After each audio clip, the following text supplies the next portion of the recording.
जीवम दब्बम जिणवरवस head जेडडे दिट्टम देविंद Vind वंदम वंदे तम सौदा सिरसा। द्रव्य संग्रह जी ग्रंथ, और इस ग्रंथ में जो दूसरी गाथा है उसका अपन लोग स्वाध्याय कर रहे हैं गुरुदेव श्री के प्रवचन के माध्यम से। तो यहाँ पर 9 अधिकारों की चर्चा हुई। जीव को का स्वरूप, निश्चय और व्यवहार से भली प्रकार बताने के बाद बात चल रही है कि अपनी बात चली मतार्थ, है ना। ये 9 के 9 जो अधिकार जीव के कहे, उसमें 9 के 9 अन्य मत के खंडन की बात हुई। और ऐसी भूल अपने में न रहे, मूल सावधानी तो हमको ऐसी रखनी है ना, कि हम बराबर से अनेकांतमय वस्तु स्वरूप को जाने, और जानकर हमारे ज्ञान में यदि किसी प्रकार की विपरीतता है, कोई भी प्रकार का एकांतवाद है, तो हम उसका निराकरण करें। स्यादवाद की चर्चाएं बहुत ही महत्वपूर्ण हैं कि जैसे जीव में धर्म युगल होते हैं, जीव में अनंत गुण, अनंत शक्ति, अनंत धर्म युगल, ये जीव का वैभव है ना। ये जीव का स्वभाव है, गुण धर्म शक्ति। और जो धर्म युगल हैं वे जोड़े से रहते हैं, है ना, और परस्पर विरुद्ध होते हैं, परस्पर विरुद्ध, है ना। और उनकी विरुद्धता होने के कारण इनसे वस्तु टिकी रहती है। वस्तु का सौंदर्य है ये ऐसा। एक धर्म है नित्य, तो नित्य धर्म इसको इंडिकेट करता है कि यहाँ अनित्य धर्म भी है, क्योंकि धर्म युगल जोड़े से रहते हैं। ये वस्तु में ऐसा ही स्वरूप है ना। जहाँ वस्तु में शाश्वतपना है, वहीं वस्तु में क्षणिकपना भी है ना। तो इस प्रकार से ये यहाँ पर अन्य मतों का निराकरण हुआ। यदि आप एक पक्ष को ही मानोगे तो एकांत से दूषित होने के कारण आपको मिथ्यात्व का अनंत पाप चलता रहेगा, वस्तु स्वरूप की प्राप्ति नहीं हो सकेगी। ठीक है। हाँ जी। ऐसा। तो यहाँ पर क्या बात चल रही थी, आत्मा सिद्ध है ना, ये वाली बात हुई थी लास्ट क्लास में। और फिर जीव का ऊर्ध्वगमन स्वभाव है ना, पेज नंबर है 33। हाँ जी। यह कथन जैन दर्शन के सिवाय अन्य समस्त मतों का नहीं, क्योंकि आत्मा का ऊर्ध्वगमन स्वभाव है। यह जैन दर्शन के अतिरिक्त अन्य कोई मत नहीं मानता। तरह तरह से बात मानते, कहते हैं ना कि एक ही ब्रह्मा है, सब ब्रह्मा की ज्योति हैं, फिर वो बाद में ब्रह्मा में ही मिल जाते हैं। तो ऊर्ध्वगमन की तो बात ही नहीं है। कोई क्षणिकवादी ऐसा मानता कि बस क्षणिक क्षणिक है, तो ऊर्ध्वगमन से कोई शादी अनंत काल के लिए स्थिर रह सकता है, तो ये वाली बात वहां बनती नहीं, है ना। सत्य क्या है और उसके विपरीत मत क्या है, उन दोनों का निर्णय करना चाहिए। सत्य क्या है और विपरीत मत क्या है, इनका निर्णय करना चाहिए। जिससे क्यों करना चाहिए, किसी और से राग द्वेष करने के लिए नहीं, अपने ज्ञान में कोई प्रकार का एकांत पक्ष न रह जाए, इसलिए बस अपना पर्पस सॉल्व करना है।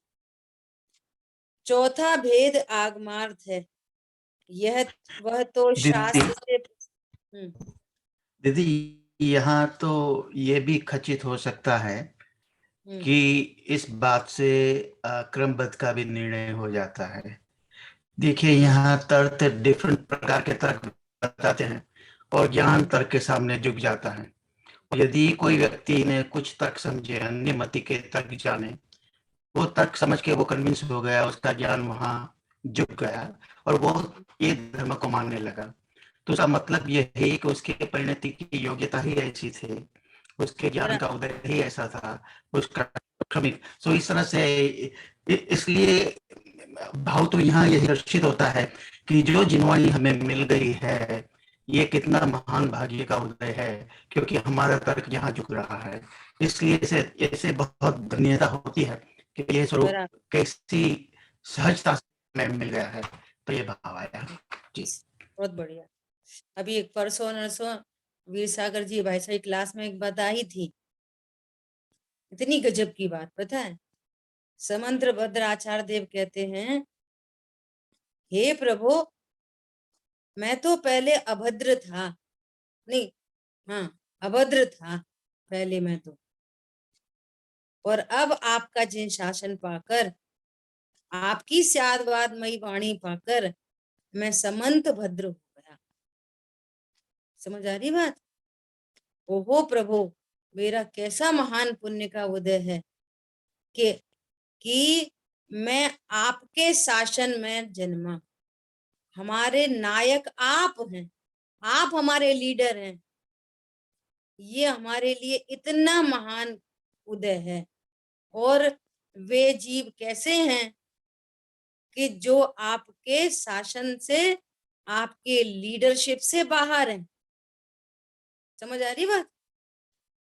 वे जीव जो आपकी लीडरशिप से बाहर हैं, ये हमारा इतना महान भाग्य है, ये हमारा। जी जी। ऐसी बात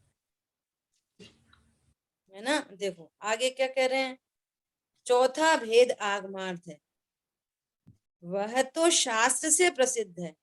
जो कथन आया हो वह कथन शास्त्र में दूसरी जगह कहाँ है, ऐसा आगम के साथ मिलान करके समझना, वह आगमार्थ है। अपने सब ज्ञानी धर्मात्मा बड़े बड़े विद्वान हैं, ये सब अपन को ये देते हैं ना, नीचे फुटनोट में कोटेशन दे देते हैं, फुटनोट में बताते हैं कि इस वाली गाथा में ऐसे ऐसे शास्त्र में समय सार की बात चल रही हो तो प्रवचन सार जी की कोडिंग करेंगे, द्रव्य संग्रह जी की कोडिंग करेंगे, है ना। तो ये सब आग मारते हैं कि ये वचन आगम में कहाँ कहाँ आया है, तो हमारे को दृढ़ होता है।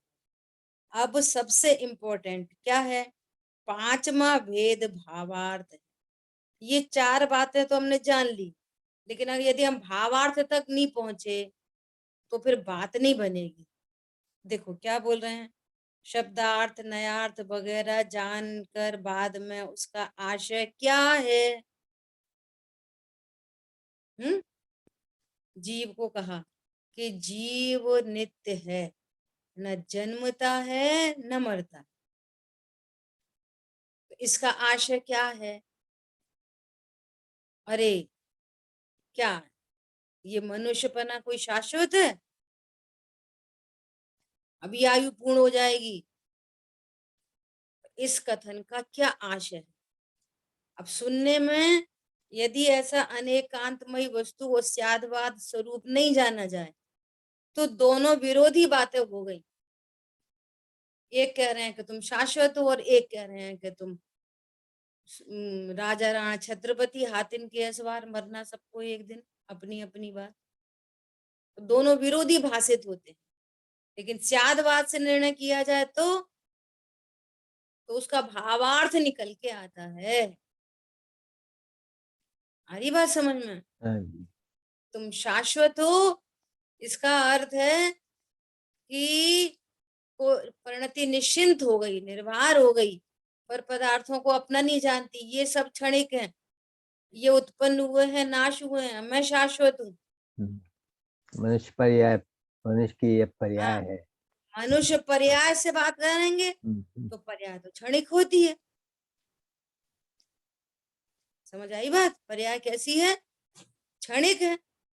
तो ऐसे भली प्रकार से दोनों तरफ से जानकर ओहो क्षणिक है, ये पर्याय क्षणिक है, ये शाश्वत रहने वाली नहीं है, ये मनुष्य संगी पंचेंद्री पन्ना मिला है, और स्पेशली मनुष्य, ये तो सातिशय ज्ञान का धारी होता है मनुष्य, तो मुझे यहाँ भेद विज्ञान का तत्व निर्णय का उपाय करना ही चाहिए।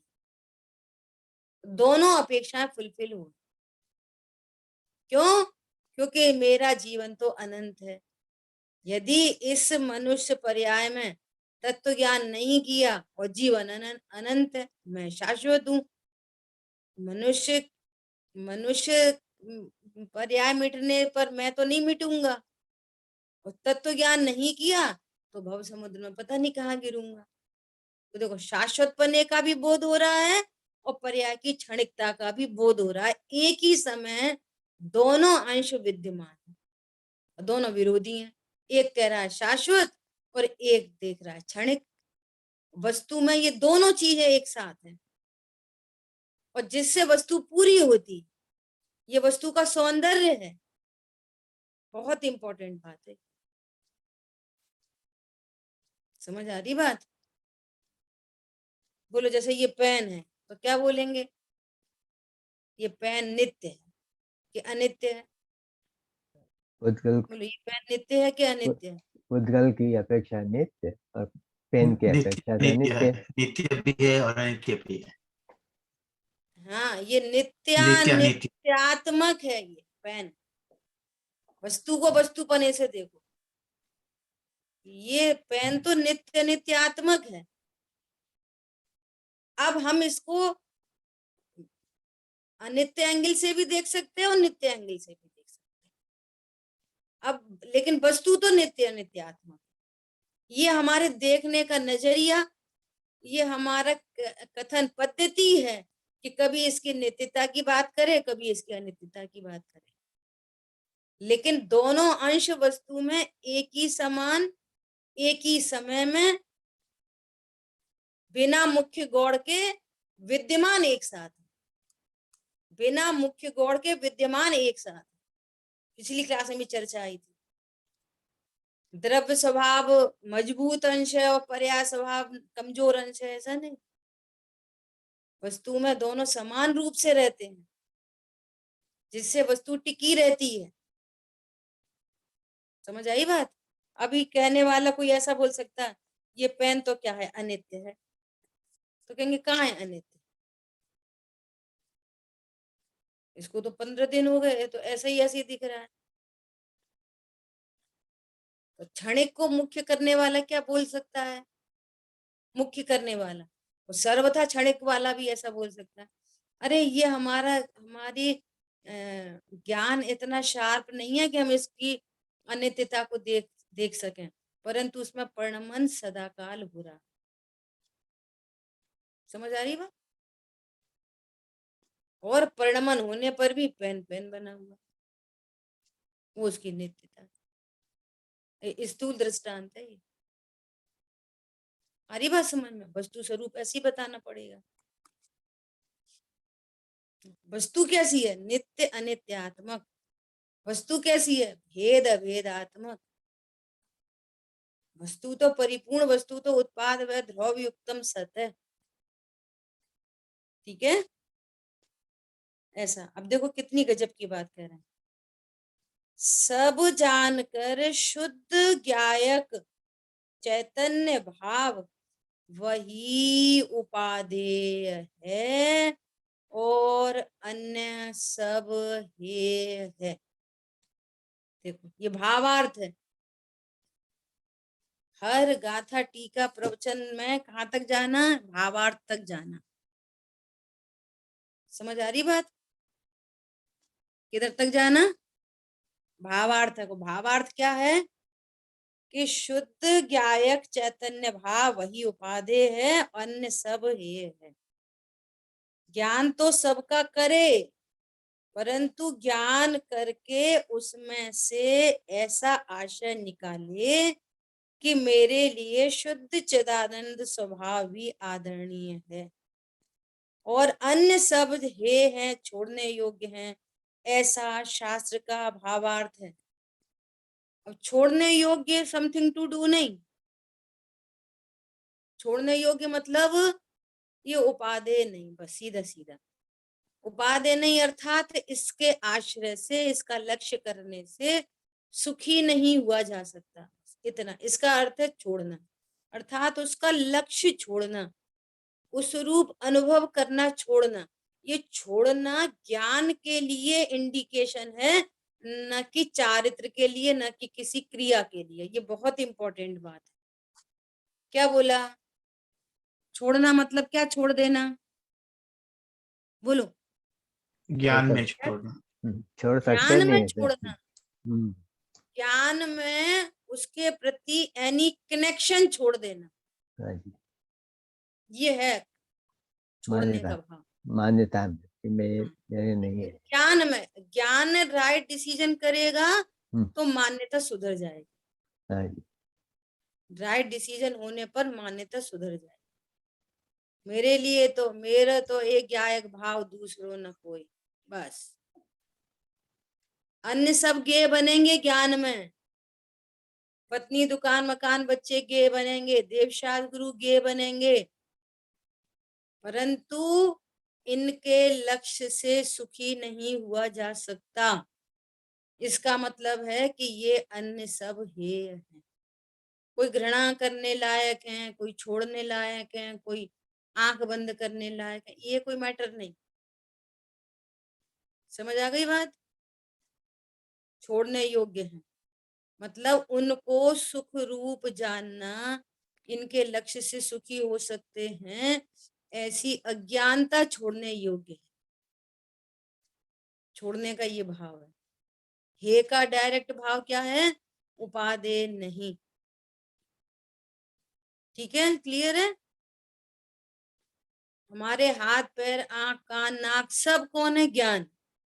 हाँ जी, छोड़ने योग्य है कहाँ पे लगाएंगे? ज्ञान में। और छोड़ने योग्य ज्ञान में है तो फिर श्रद्धा में वैसे ही विश्वास आएगा कि भाई इसके आश्रय से सुखी नहीं हो सकते। जब श्रद्धा में ऐसा विश्वास आता है तो चारित्र में उस पर पदार्थ के प्रति उदासीनता आती है, सहजता आती है, उसके प्रति न राग है न द्वेष। ये चारित्र। समझ आ रही बात? चर्चा कर रहे हैं ज्ञान से घटित हो जाएंगी तीनों परिणति। हाँ जी, समझो, एग्जाम्पल है, एग्जाम्पल जैसे इस पेन की इंक खत्म हो गई, एक एग्जाम्पल है समझने के लिए। हम्म, इंक खत्म हो गई, अब लिखने के लिए ये है, बस ज्ञान में निर्णय हो।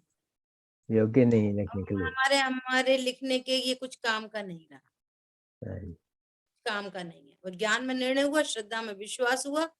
अब अब इसके प्रति कोई राग उत्पन्न नहीं होगा। चलो लिखें, पेन, ये वाला पेन उठाओ, कुछ उठाने की एक्टिविटी नहीं होगी अपने आप,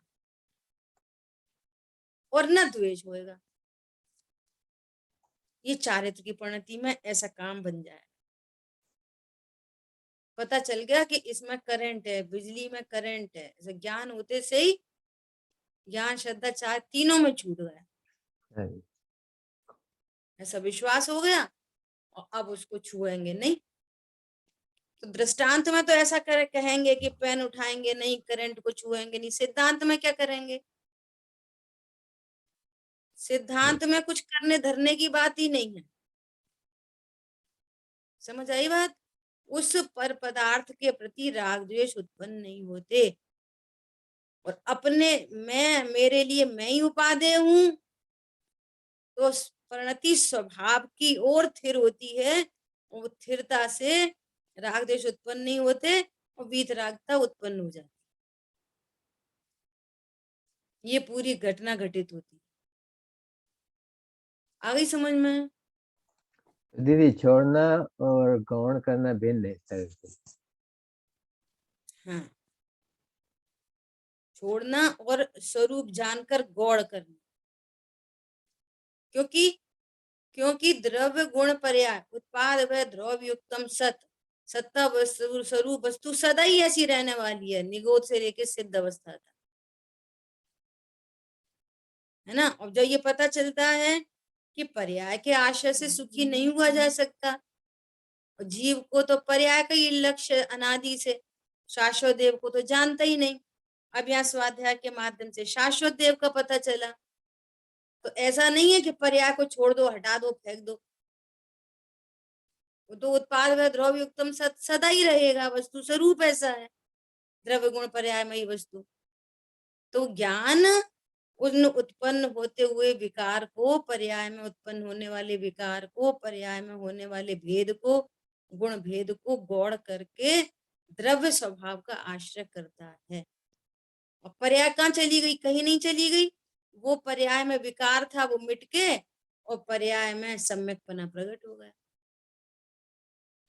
और ऐसा बोलते ना कि पर्याय द्रव्य में अभेद हो गई।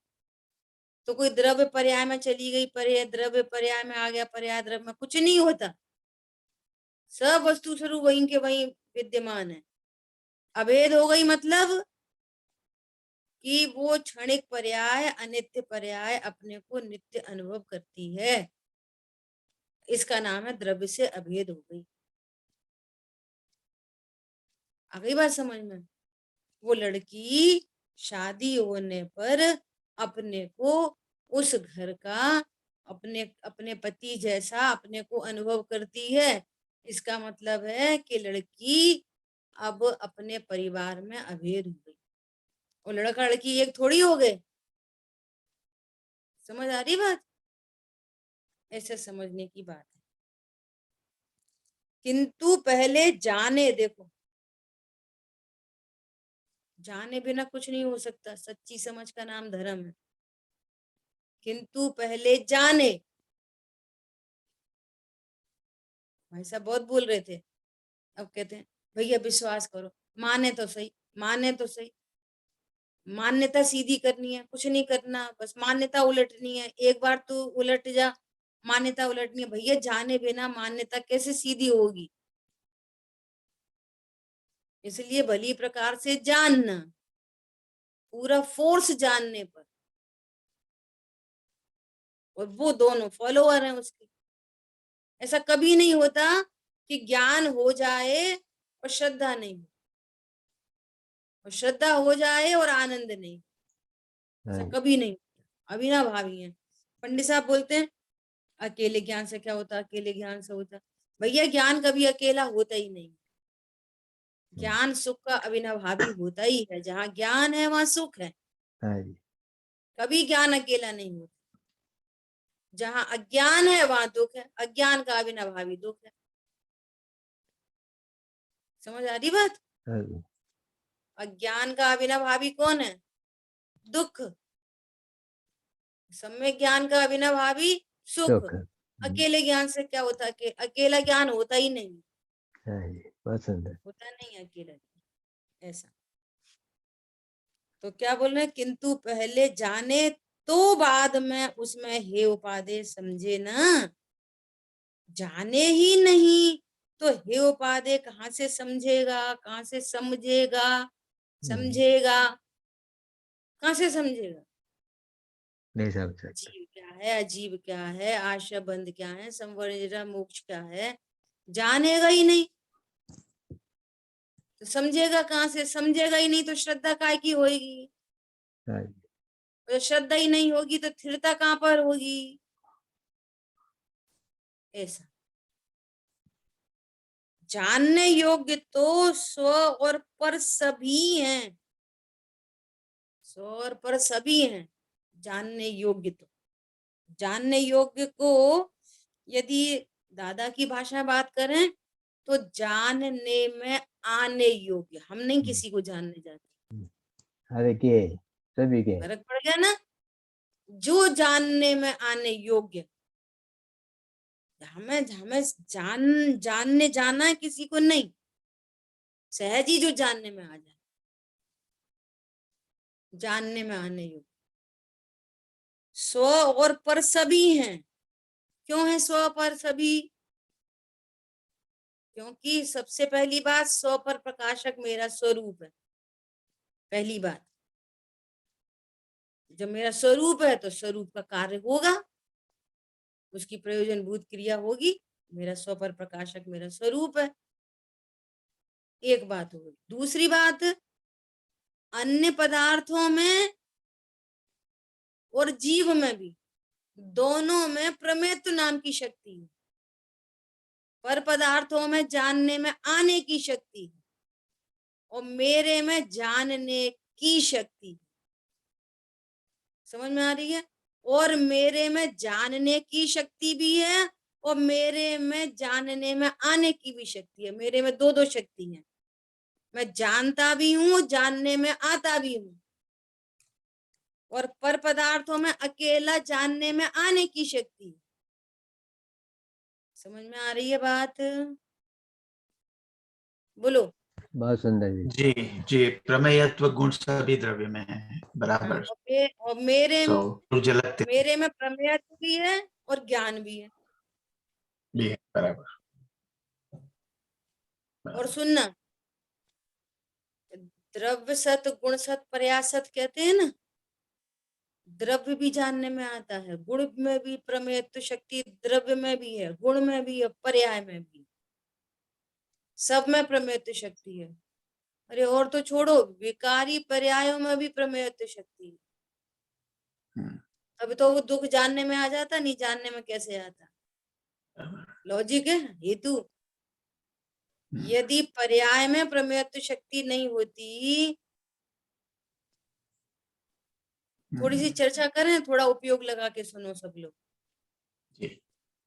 यदि पर्याय में प्रमेयत्व शक्ति नहीं होती तो जो उत्पन्न होता हुआ ये दुख है ना, ये हमारे ज्ञान का विषय ही नहीं बनता। बहुत सुंदर दीदी। फिर कुछ प्रॉब्लम ही नहीं क्रिएट होती। फिर तो अज्ञानता दूर करने की भी जरूरत नहीं पड़ती। दुख ही नहीं हो रहा, दुख जानने में ही नहीं आ रहा। जैसे एनेस्थेशिया लगा देते हैं ना, ऐसे एनेस्थेशिया लगा रहे था परमानेंट, ऐसा। देखो कैसी गंभीर बात है। अब दूसरी बात सुनना ध्यान से, कि किसी भी पदार्थ को जानने के लिए दो चीजें चाहिए। जैसे हमारे को ये पेन को जानना है तो कितनी चीजें चाहिए? दो चीजें। एक तो पेन इटसेल्फ चाहिए जिसको जानना है जानने ना, वाला, जिसको जानना है वो। हाँ, और जानने वाला चाहिए, ज्ञान चाहिए। जैसे ये पेन है, इस पेन को जानने वाला ज्ञान तो जान रहा है पेन को, पर यहीं पर रखा हुआ ये मोबाइल पेन को नहीं जान सकता। क्यों नहीं जान सकता? इसमें तो प्रमेयत्व शक्ति है और इसमें भी प्रमेयत्व शक्ति है, पर इसमें इसको जानने की शक्ति नहीं है। समझ आ गई बात? दो चीजें चाहिए जानने के लिए, एक तो वस्तु और एक उसको जानने के लिए ज्ञान। जी दीदी, आप जरा एक और स्पष्टता कीजिए ना प्लीज, कि जो भी मुझे जानने में आ रहा है तो वो तो मेरी तत्समय की योग्यता है और मेरा अक्षम ज्ञान है, वही मैं स्वयं को ही जानता हूँ। तो बाहर जो चीज विद्यमान है उसको प्रूव कैसे करेंगे कि बाहर जो चीज है उसे ही मैं जान रहा हूँ, उससे नहीं, लेकिन उसके अनुरूप मेरा जो ज्ञान अंदर से हो रहा है उसे ही मैं जान रहा हूँ। तो बाहर की चीज की जो विद्यमानता है वो कैसे प्रूव करेंगे? देखो, ज्ञान, आप ये कहना चाह रहे हैं ना कि ज्ञान अपनी स्वयं की योग्यता से जान, ठीक है? यही कहना चाह रहे हैं ना? जी, जी, अपनी जी, स्वयं की योग्यता से जानता है। अब देखना, विश्व में जहां भी जितने भी कार्य होते हैं तो अपनी योग्यता से वो कार्य उत्पन्न हुआ, सो वो उसका उपादान, क्षणिक उपादान, और उस समय प्रति समय उस संबंधी निमित्त भी उपस्थित होते। प्रत्येक कार्य के होने में 5 समवाय होते हैं और 5 समवाय को समराइज जी। करें तो निमित्त उपादान। तो अब हमारे ज्ञान में जो कुछ भी जानने में आ रहा है तो उसमें अंतरंग निमित्त तो है उस संबंधी कर्म का चयोपशम, बराबर। ये अंतरंग निमित्त, और बहिरंग निमित्त हम्म, वो सो एंड सो पदार्थ। जैसे अभी हम आपको हाँ। जान रहे हैं, मोबाइल को जान रहे हैं, आपने जो बोला उसको जान रहे हैं, तो वो हम्म, भाषा वर्गणा, वो बहिरंग निमित्त हम्म, है ना। और उस संबंधी ज्ञानावरणी कर्म का चयोपशम वो अंतरंग है। और अंतरंग निमित्त वो निकटतम निमित्त है, और शब्द बहिरंग निमित्त जो है, शब्द या अन्य पदार्थ, पेंसिल, कॉपी, जिनवाणी, मोबाइल आदि आदि, ये बहिरंग निमित्त हैं। ये डायरेक्ट साधन नहीं है। डायरेक्ट निमित्त तो कहें तो कर्म का उदय, यदि कर्म का उदय न हो और उधर जीव की पर्याय में तत्समय की योग्यता न हो, तो बाहर में बहिरंग निमित्त अनेक होने पर भी उसका ज्ञान नहीं होता। दीदी आपने ये बहुत बहुत महत्व की बात कह दी। ये तो हम निमित्त उपादान तो बराबर समझते हैं। हम्म, अब तक क्या होता था कि जब मैं ये बात का चिंतन करता था तो मैं ऐसा दृष्टांत मन में बनाता कि पर्यटन के अंदर सब विद्यार्थी गए हैं और टीचर उसे पर्वत की टोच दिखा रहे हैं कि देखिए ये पर्वत की टोच। तो ये पर्वत की टोच की विद्यमानता कैसे साबित होगी? सब अन्य विद्यार्थी ने भी कहा कि हमें भी दिखाई देती है। इस तरह से मैं अनुमान से मानता था, लेकिन ये बात, वैसे तो हम निमित्त को जानते हैं, उपादान की परिभाषा भी रहती है, पर इस ढंग से एकदम हम्म, बराबर समझ में आ गया कि निमित्त तो होना ही चाहिए। अंदर से ज्ञान प्रदीप्त होता है अपनी योग्यता से, तो निमित्त तो जरूर होना है। अभी ये सिद्धि हो गई। Thank you, thank you. बराबर है ना। कभी कभी कोई बात इतनी खटकती है ना कि बराबर नहीं आती है समझ में। हाँ, हाँ, ऐसे ही थैंक यू। आती है ना। अभी देखो, अब मेरे को तो कोई दूसरी एक महत्वपूर्ण बात करनी थी, बहुत महत्वपूर्ण बात क्या करनी थी, कि किसी भी पदार्थ को जानने के लिए वो पर पदार्थ चाहिए, जिसको अभी अपन ने निमित्त के रूप में रख दिया है ना। वो पर पदार्थ, या कोई भी पदार्थ, पर पदार्थ नहीं, कोई भी पदार्थ और ज्ञान, दो चीजें चाहिए, पदार्थ और ज्ञान। अभी सुनना बहुत ध्यान से। और किसी भी पदार्थ को जानने के लिए भी वो पदार्थ नहीं, उसकी पहचान का चिन्ह चाहिए, लक्षण चाहिए। लक्षण से लक्ष्य की प्रसिद्धि होती है, बहुत इंपॉर्टेंट बात है। किसी भी पदार्थ को जानने के लिए क्या चाहिए? लक्षण।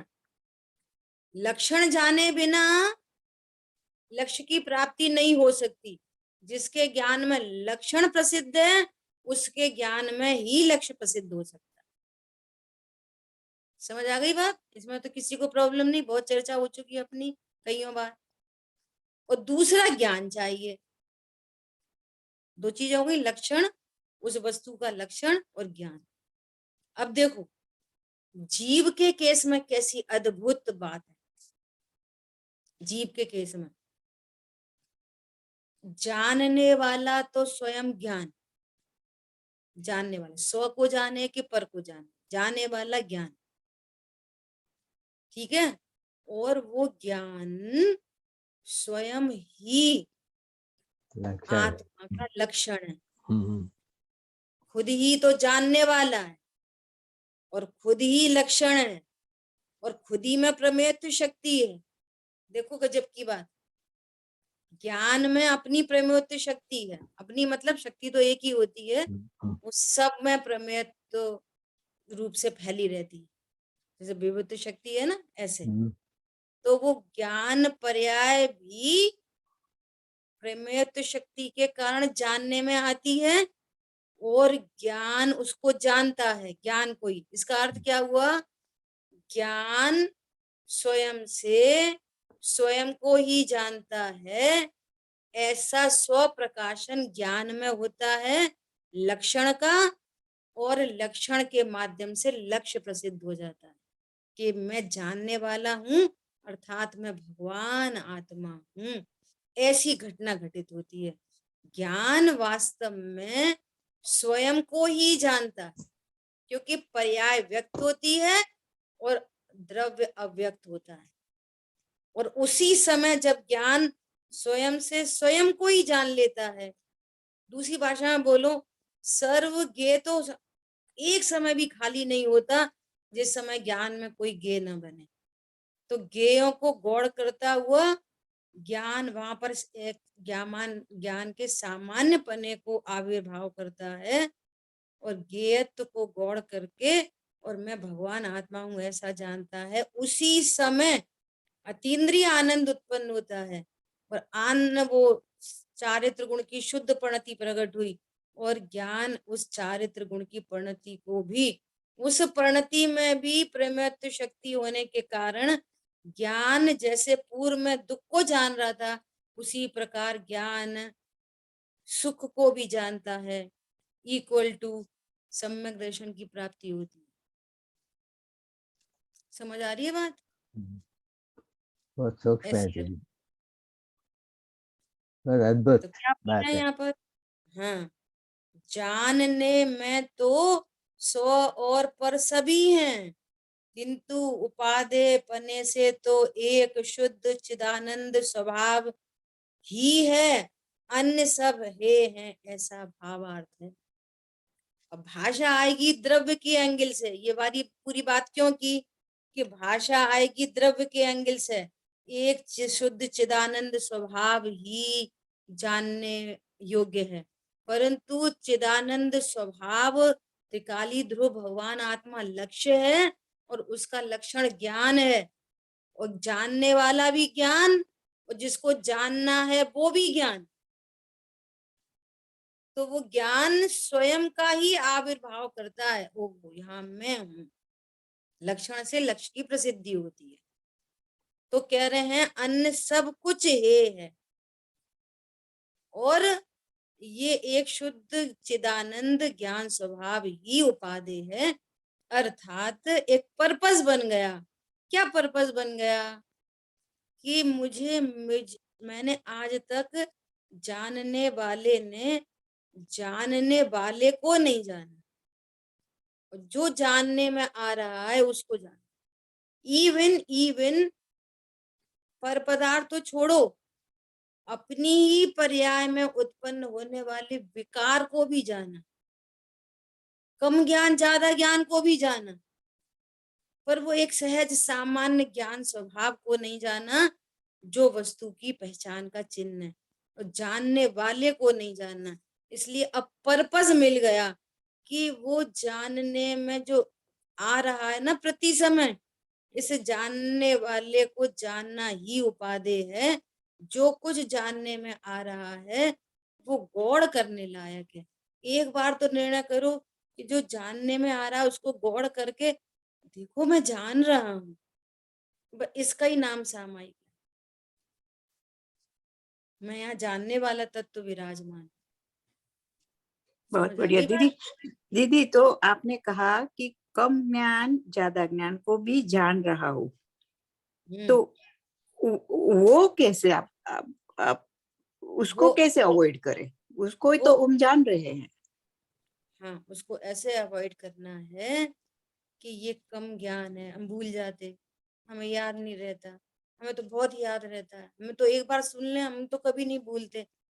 तो ये हम पूर्व से आगम के अभ्यास से हम ये निर्णय करते हैं कि ये छायोपशम्य ज्ञान की पर्याय है, ये शाश्वत देव नहीं है, ये क्षणिक तत्व है, और मैं त्रिकाली ध्रुव भगवान आत्मा हूँ।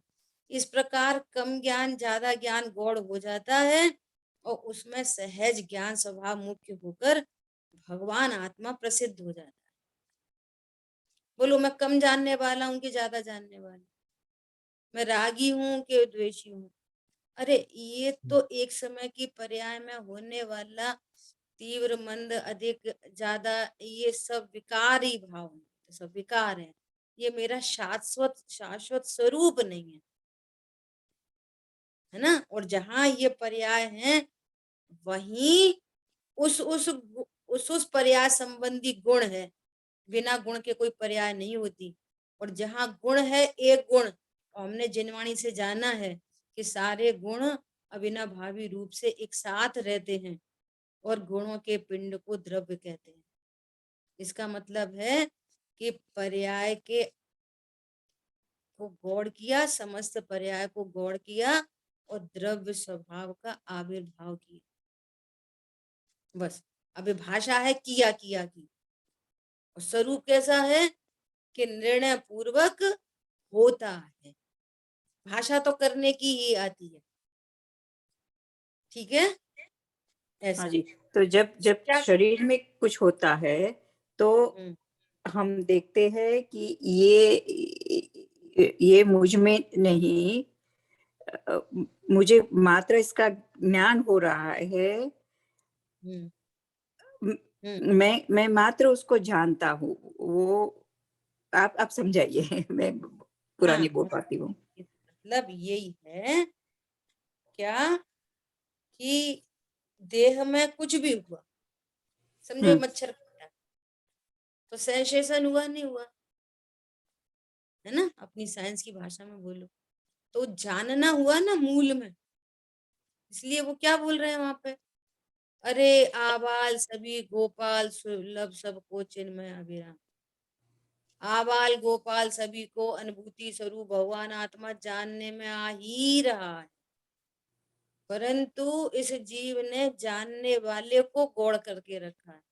हमने इस बात की अरे मच्छर ने खा लिया, मच्छर ने खा लिया, उसी समय मच्छर ने काट लिया, इसको गौड़ करके उसी समय मैं जान रहा हूं। ये मुख्य होना कितनी सरल बात है, विमला बिन्नो फोन कितनी आवे सरल छे। बात है। ओहो मैंने जाना, समझ आई बात, मैंने मात्र जाना। जाना किसको, अपने को जाना, मच्छर को नहीं। मच्छर के काटने से होने वाले दुख को नहीं, वास्तव में मैंने अपने को ही जाना, और अपने में ये सब गे आकार बन रहे हैं, सो गे आकार पे मोहित होता है। जैसे पिक्चर हॉल में दर्पण, पिक्चर हॉल में पर्दा ही देख रहा है, वो स्क्रीन को ही देख रहा है, लेकिन यहाँ पे कोई स्क्रीन है ये एकदम भूल गया और बस पिक्चर ही देख रहा है। इतना पिक्चर इस प्रकार से देख रहा है कि यदि वहां कोई हीरो पिट रहा है तो दुखी होने लग गया, कोई बम ब्लास्ट हो गया तो घबरा गया, और वहां पे है क्या, कुछ नहीं, एक अकेला पर्दा है। उज्जवल हूँ कुंद धवल हूँ प्रभु, पर से न लगा हूँ किंचित भी। देखो शब्द तो बहुत दिए जा सकते हैं, बहुत सारी जो पूजन है पाठ है इनसे उस चीज को ऑथेंटिक की जा सकती है, लेकिन वास्तव में ये तत्व निर्णय पूर्वक होने वाला भाव भाषण है। हरी बात समझ में, स्वाध्याय से बराबर ये भावार्थ की बात चल रही है, कुछ हाँ जी भी दीदी। समझना और उसके भावार्थ तक जाना, हेगे उपादेय को समझना, और फिर जो उपादेय वस्तु है यही मेरा वास्तविक स्वरूप है। बस इतना काम होना, बहुत बढ़िया दीदी। है ना। इस प्रकार शब्दार्थ, नयार्थ, मतार्थ, आगमार्थ और भावार्थ, इन पांचों भेद से प्रत्येक शास्त्र के प्रत्येक सूत्र का अर्थ समझना चाहिए। अब देखो कितनी सिंसियरिटी चाहिए, बोलो कितनी सिंसियरिटी चाहिए। कल एक बच्ची बोले, एक 28-30 साल की एक बच्ची आई, बात पुण्य पाप अधिकार चल रहा था, तो वहां तो कह रहे हैं कि भैया दोनों ही कुशील हैं, तो लोगों का सीधा सीधा प्रश्न आता है, तो फिर पूजा करें कि नहीं करें, वो कुशील है तो पूजा करें कि नहीं करें, डायरेक्ट प्रश्न आता है ऐसे। अब डायरेक्ट प्रश्न का आंसर कैसे दिया जाता है, डायरेक्ट कैसे दिया जा सकता है, भैया पहले ये समझो पूजा किसे कहते हैं, उधर ही पता चल जाएगी करें कि नहीं करें। अब बोलो पूजा कौन करेगा, बताओ कौन करेगा पूजा, पूजक कौन, पूजक कौन, पूजा ज्ञान की कौन पर करता है, ज्ञान की पर्याय। कौन करता है, हाँ हम करते हैं, आंसर कैसे आएगा? हम तो रोज पूजा करते हैं। अब हम मतलब कौन? अभी उसकी खोजबीन करी जाए ना तो बस खोदा पहाड़ निकली चुईया, कुछ भी नहीं निकलता। ना हम का पता, ना तुम का पता, कुछ नहीं पता, ना पूजा पता, ना पूजा का फल पता। कैसे करोगे पूजा? बोलो, ज्ञान के बिना क्या करोगे? ज्ञान के बिना देव पूजा नहीं हो सकती, ज्ञान के बिना गुरु उपासना नहीं हो सकती, ज्ञान के बिना स्वाध्याय नहीं हो सकती, ज्ञान के बिना संयम तप दान कुछ नहीं हो सकता। ज्ञान के बिना हम तो साहब बहुत दान करते हैं। कौन हो तुम? पूजक बोलो, पूजक किसे कहते हैं? जो पूजा करता है। कौन करता है पूजा? कैसे करते हैं पूजा? पूज्य कौन है आपके? कौन है पूज्य? अनंत भगवान। अनंत भगवान परम औदारिक शरीर वाले होते हैं तो औदारिक शरीर वाले। बोलो, कैसे करोगे पूजा? अनंत भगवान को जानते नहीं, पूजा कैसे करोगे? जी मैं पूजा किसे कहते हैं? भगवंतों के स्वरूप के जानने का नाम पूजा है। अब जहाँ ज्ञान खड़ा किया वहीं पर शरीर की छुट्टी हो गई। शरीर पूजा नहीं करता, डेड बॉडी है शरीर, करवाओ डेड बॉडी से पूजा। ज्ञान पूजा करता है, और जो ज्ञान स्वरूप नहीं जानता वो डेड बॉडी क्या पूजा करेगी चैतन्य देव की? अकेले शरीर से कैसी पूजा हो जाएगी? बोलो जरा, समझ आ रही है बात? तब तक ज्ञान खड़ा नहीं होगा। जिसकी पूजा करने जा रहे हैं वो कौन है, कैसे हैं वे देव, क्या प्रयोजन है उनकी पूजा करने का? क्या प्रयोजन है? फिर वो घर में रही 2 4 6 घंटे, तो फिर उससे और दूसरी दूसरी बातें होने लगी। एक बात शेयर करनी है उसकी आपको। बाद में उसका ऐसा कमेंट आया कि वहां आंटी के पास रहे तो ये वाली बात मुझे किसी ने नहीं बोली आज तक। ऐसा बोल रही, रोज पूजा पाठ करने वाली लड़की, मुझे किसी ने ये वाली बात नहीं बोली। स्वाध्यायी परिवार की बच्ची थी वो बहू, मुझे किसी ने नहीं बोली ये वाली बात। और क्या बोली? सब लोग ऐसा घर में झंझटें होती हैं 50।